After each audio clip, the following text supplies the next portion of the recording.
brew the beer on site? Yes, we do. If you come in the front door, you'll see off to your right or left-hand side, sorry, you'll see the actual brew house, which contains the brew house where we start the process, and then there's 3 fermentation tanks. We're actually a 7-barrel system with the capability of brewing a little over 1,000 barrels of beer a year. So you're talking about the fermentation tanks, is that what you said? Yeah. Now, those are the aluminum tanks that where the yeast, whatever, you'll explain that in a second. Can you see those? Oh yeah, you can see them. You can see them from the outside. There's a big picture window on both sides of the facility, but on the left-hand side, you can see the brew house through the windows. It's the vessels are made out of stainless steel. Stainless, not Yeah, aluminum. Okay. the aluminum's kind of a no-no. Creates funny flavors in the beer, so But some nobody's. people use aluminum. No, you're not No? supposed to. Okay, well, It's either stainless or copper. I knew a guy who did it in his basement that used aluminum. Maybe that's why it didn't really take off. That could have been. So you have 3 fermentation tanks? We have 3 fermentation tanks on the first floor, and we have a 4th one that's actually downstairs in the basement. In the basement, we've got our 6 serving tanks. They're bright serving tanks. That's where we carbonate the beer after it's been fermented, and then we mature it down there. And then there's one valve on the bottom of the tank. You flip that valve, and it goes right upstairs, tied into the tap system. Yeah, it's actually really neat. I mean, like Kevin said, Jed, if you walk up to Bulldog Brewery or you're driving by, you actually can see the brewing tanks right in the front window. It's really, really neat. I mean, you can't miss it. A lot of people stop just to look. You got a question for Kevin Clark. He is one of the purveyors of Bulldog Brewery in Whiting. That's on the Whiting side. On the Whiting side, on 119th Street. And, I know people who's the brewmaster?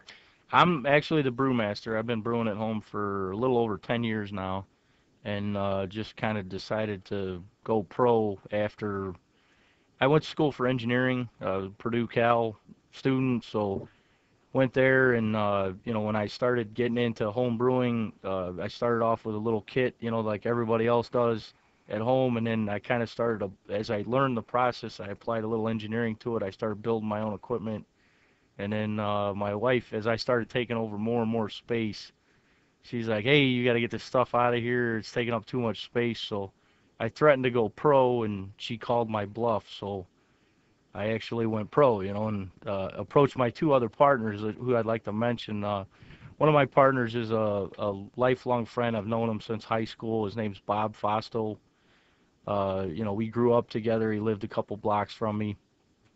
So he was one of my first people to approach with the idea of opening up a brewery. He went to Lake Central also? Yeah, he's Lake Central grad as well. All right, here, let's take a phone call. 219-845-1100. Hey, you're on the air. What's up? I guess, what basketball game you got on tonight? You got a basketball game on tonight? We have 2 of them, and for the life of me, one of them is Morton Gavitt. What Morton Gavitt? It's Morton. It's at Gavitt. Oh, okay, goodbye. And I forget what the other one is. And don't forget, tomorrow night is Whiting High School basketball with Ryan and Rick Mossels. We got to get Rick's name in here during the show. Yep. Kevin Clark is in here. He's a purveyor of Bulldog Brewery. So you have Bob Fostel that works with you, and he went to high school with you? Yeah, he went to high school with me. Bob and I both work at an area steel mill here.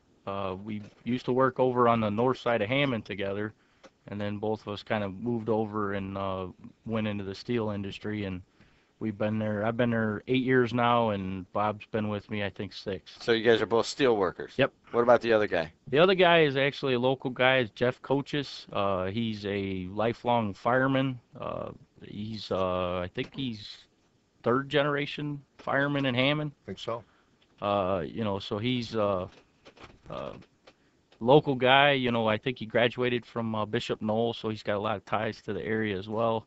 I met Jeff through some boating in Hammond, and we kind of were great friends and hit it off and like to party together and have a lot of fun. And Jeff, we approached him to get on board, and of course he jumped right in.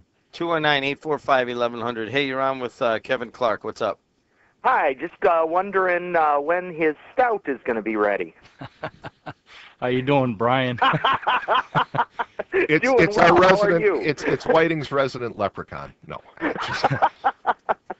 Yeah, Hey, Brian, you made him blush. So what's going on? When's the stout going to be ready? I was just calling to say I've been there many times. I love the place. My wife loves the place, and we enjoy everything he's got on tap, and are really looking forward to the stout. And should I add, Brian, the fact that you live like less than a block away, so it's an easy commute for you too. I can crawl home. That's right. All right, man. Thanks a lot. All right, first of all, what is a stout? A stout is a style of beer. The one that everybody kind of attributes the stout thing to is a Guinness. Anybody familiar with a Guinness knows what a stout is. Our stout is actually called 1890. It's the first year that J.D. Rockefeller founded Standard Oil. All of our beers are named after either significant events or things that happened in the region. So 1890 is your stout? 1890 is the stout. Let's go to the phones. Hey, you're on the air with Kevin Clark. What's up? Hello, you're on the air. Hello. Hey, you're on the air. What's going on? Hey, guys, I went past your place a couple of weeks ago. It was early in the morning, and you weren't open yet, but I looked through the window, and I got to hand it to you. What a beautiful facility. And I spent 35 years in the beverage business, and people have no clue as to how much work it takes to not only build something like that, but maintain it. I mean, it's nothing but work. But you guys passed my test because I looked at the floor, and it was spotless. And if the place keeps the floor clean, the rest of the place is going to be just as equally clean. So good luck to you. I'm sure you're going to make it over there. And the whole downtown was impressive. I hadn't been there in years, and quite impressive. All right, man. Thanks a lot. Talk to you.